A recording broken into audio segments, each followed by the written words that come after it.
Good morning, students. We were doing exercise 17C of lines and angles, and we have completed a question number 5. Today we will start with question number 7. See question number 7. For the time being, you can leave 6 questions. First, see question number 7.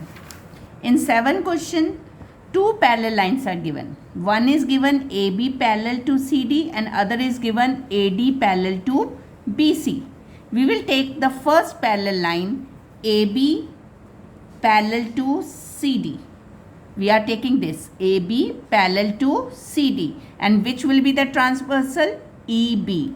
As we know, the transversal is a line which cut 2 parallel lines. So EB जो आपकी line है वो AB parallel line और CD parallel line को cut कर रही है. So you will take EB as a transversal. EB is a transversal. So when you will see EB as a transversal, तो आपके ये दोनों एंगल्स कौन से होंगे? जब आप एक पैरेलल लाइंस में ये आमने सामने वाले जो एंगल्स होते हैं वो कौन से होते हैं? Co interior angles. So you can say 110 degree plus x degree is equals to 180 degree, क्योंकि co interior angles are always supplementary. Co interior angles are supplementary. तो आपके ये दोनों एंगल्स क्या होंगे? Sum will be 180 degree. तो x degree आपका क्या आ जाएगा? 180 डिग्री माइनस 110. तो x degree will be equals to 70 degree. This is 70 degree. In the same way if we take the other 2 parallel lines, जब एक एरोस थी आपने एक पैरेलल लाइन ले ली. Other parallel line is BC parallel to AD. BC is parallel to AD. Now we will rotate the figure. BC और AD आपकी दो parallel lines हैं. And which is a transversal which is cutting to parallel line? CD. CD is a transversal. And 2 angles X and Z are co-interior, क्योंकि फिर से ये आपके parallel lines के internal part में आ रहा है, interior part में आ रहा है. So you will write BC is parallel to AD, CD is a transversal, therefore angle X degree plus Z degree is equals to 180 degree, because it is also a co-interior angles. So X you have already find 70 plus Z equals to 180 degree. So Z degree will be coming 180 degree minus 70. Z degree equals to 110 degree. Now this has come 110 degree. In the same parallel lines, when these two are parallel lines और CD आपका transversal है, we will see that Z and Y, Z और Y आपका कौन सा angle है? Alternate interior angles. So you will see, right, also angle Z degree is equals to Y degree. Alternate interior angles. Therefore y degree भी आपका क्या हो जाएगा? 110 degree. This is your answer 110. या तो आप ऑल्टरनेट इंटीरियर लगा दो, ये ऑल्टरनेट इंटीरियर है, आमने सामने वाले को इंटीरियर होते हैं और इंटीरियर पार्ट में जो कट करते हैं, मतलब डायगोनली जो कट करते हैं, they are alternate interior angles. और you can also write it कि BCE आपकी स्ट्रेट लाइन है, तो angle X plus angle Y equals to 180 degree linear pair. दोनों प्रॉपर्टीज़ में से कोई भी आप प्रॉपर्टी यूज़ कर सकते हो. So I have use the property of parallel lines, so Y is 110 degree. Good morning students. Now we will start with question number 8, second part. In second part the figure is given to you. I will tell you the second part. First part you can try then. Second part, figure is given to you and you have to find unknown variable X, Y and Z.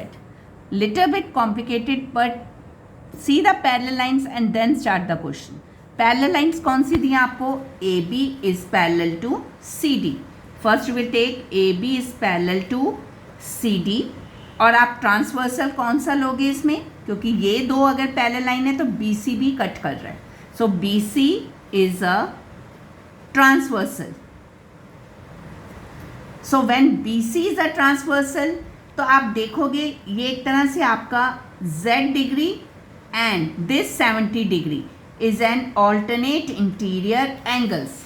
अगर आप ऐसे देखोगे, ये आपकी parallel line से अगर इसको यहाँ पे एक्सटेंड करते हो और इसको भी अगर एक्सटेंड करते हो, these are the two parallel lines, BC cut कर रही है, तो आपके ये Z और 70 कौन से हो जाएंगे? Alternate interior angle. Therefore Z degree is equals to 70 degree alternate interior angles. अब आपने पैरेलल लाइंस यही लेनी है, AB is parallel to CD। अब आपने ट्रांसवर्सल चेंज करना है। अब ट्रांसवर्सल कौन सा लोगे आप? AC। AB parallel to CD, तो आपका ये जो EAC जो आपका है वो आपका क्या है? ट्रांसवर्सल। तो जब ये आपका ट्रांसवर्सल होगा, सो 130 डिग्री, और ये दोनों को अगर आप ऐड कर देते हो y प्लस 70, ये you will right y plus 70, तो ये आपके हो जाएंगे कॉरस्पॉन्डिंग एंगल्स। कॉरस्पॉन्डिंग क्या होता है? पैरेलल लाइन के फर्स्ट लाइन का सबसे ऊपर वाला एंगल और सेकंड पैरेलल लाइन के भी सेकंड एंगल, ये आपका क्या हो जाएंगे? Corresponding angles. So what you will write it? AB is parallel to CD, EAC is a transversal, therefore angle EAB is equals to angle ACD। पूरा angle ACD, ये पूरा एंगल आपका कॉरस्पॉन्डिंग एंगल्स होंगे, कॉरस्पॉन्डिंग एंगल्स। तो EAB आपको कितना given है? 130, और ACD क्या हो गया? आपने इन दोनों को ज्वाइन कर दिया, that is y plus 70 degree. तो y आपका क्या आ जाएगा? 130 डिग्री माइनस 70 डिग्री, 70 इधर चला गया, so it will be 60 degree. This is your answer. y आपका 60 डिग्री आ गया। Now we what is left? x। अब आपने x फाइंड करना है, और आपको ये दी हुई लाइन f, तो ECF ये एक आपकी स्ट्रेट लाइन है। ECF is a straight line, और स्ट्रेट लाइन के आपके ऊपर 3 एंगल्स बन रहे हैं, तो इनका सम क्या होगा? 180 डिग्री। तो आप क्या लिखोगे? Sum of angles on straight line equals to 180 degree. Therefore y degree plus 70 degree plus x degree equals to 180 degree. y अभी आपने फाइंड किया है, क्या आया था आपका? 60 degree. 60 plus 70 plus x equals to 180, 130 degree plus x equals to 180 degree, तो x is equals to 180 degree minus 130, that is equals to 50 degree. तो x की वैल्यू आपकी क्या आ गई? 50 डिग्री। तो पहले आपने AB पैरेलल टू CD लिया, BC ट्रांसवर्सल लेकर आपने Z फाइंड किया using the reason alternate interior angle. फिर आपने अगेन पैरेलल लाइन ये ली, पर आपने अब ट्रांसवर्सल लिया दिस वन, तो आपके EAB और ये पूरा एंगल कॉरस्पॉन्डिंग एंगल्स थे, तो आपने ये फाइंड कर लिया y। Then you have taken the ECF straight line थी, तो स्ट्रेट लाइन के ऊपर जितने भी एंगल्स होते हैं उनका सम होता है 180 degree. So using that property you have find x। Now we will see the fourth part. First and third part you will try it. If you will not understand it, then we will take it in the virtual class. So first we will see fourth question now. In fourth question, again 2 parallel lines are given, AB and CD. CD this is given, and 1 straight line is given, ACE. First we will find this Z degree angle. आपको दिख ही रहा है कि AC आपकी straight line है, तो Z आपका आ जाएगा। ACE is a straight line, therefore 30 degree plus Z degree plus 100 degree equals to 180 degree angles on a straight line. So after adding it you will get 130 degree equals to 180 degree. So Z degree आपका क्या आ जाएगा? 180 minus 130, Z degree equals to 50 degree. This is one part answer. Z आ गया आपका 50 degree. Now we will come to the properties of parallel line. If we say AB, ये आपकी arrows बनी हुई ना, एरोज मैंने आपका था पैरेलल लाइन्स होती हैं आपकी। AB is parallel to CD. और इसको कौन सी लाइन कट कर रही है, BC, तो BC आपका हो गया transversal. Now this Z degree is equals to X degree.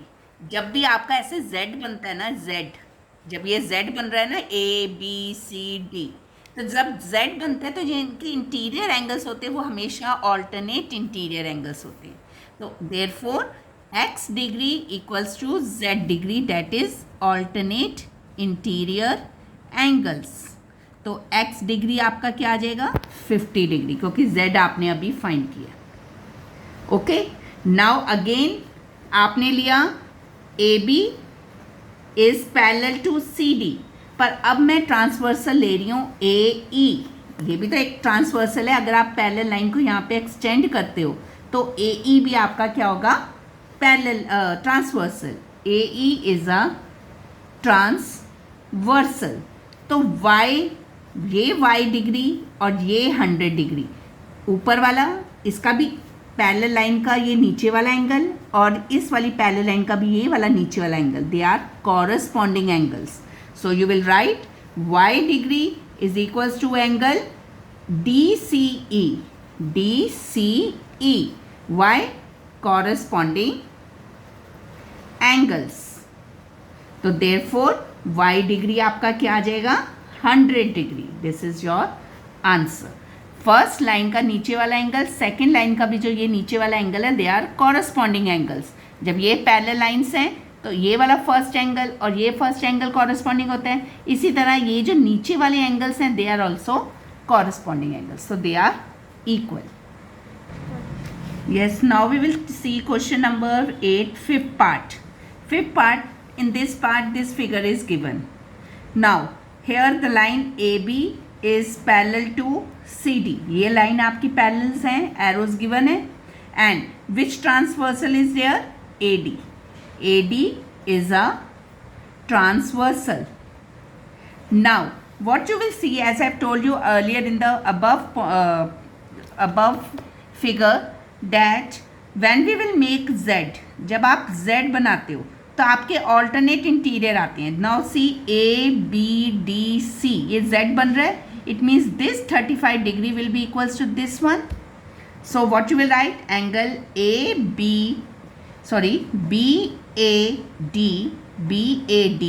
will be equals to angle ADC. What you will write, alternate interior angles. Angle BAD आपको कितना गिवन है, 35 degree, that is equals to angle ADC also. So angle ADC आपका कितना आ गया, 35 degree. Now when you got 35 degree angle ADC, ये आपके alternate हो गए, तो आपका ये आ गया angle. Now what you will see, EDC is a triangle. This is a property which we will use in the next chapter when we'll do properties of triangle. उसमें आपकी ये प्रॉपर्टी आएगी। बस एक क्वेश्चन है, जब आप देखो इसमें how you will apply this property, कि जब कोई ट्राइंगल बनता है उनके जो सारे एंगल्स होते हैं, ट्राइंगल में कितने एंगल्स होते हैं, 3 angles, there sum will be equals to 180 degree. जैसे आपने स्ट्रेट लाइन में किया था, जितने भी एंगल्स बनेंगे वो 180 डिग्री है। Similarly in the triangles, 3 angles, sum of 3 angles will be equals to 180 degree, which we call as angle sum property. So what you will do, angle E plus angle D plus angle C is equals to 180 degree, and here you will write angle sum property. Angle sum property. Now angle E आपको क्या given है, X, angle D is 35 degree, angle C is 75 degree, equals to 180 degree. So X plus ये आपका कितना आ जाएगा, 110 equals to 180 degree. Therefore X is equals to 180 minus 110, that is 70 degree. तो X degree आपका आ गया 70 degree. Only in this question you will use the property angle sum property, where triangle में जब 3 angles हैं उनका सम क्या होगा, 180 degree. So for today, question number 7 and 8th question till part 5, you have to complete it. Question number 8, 1 to 5 part, and question number 7. And rest of the part we will take it in the next video. Thank you.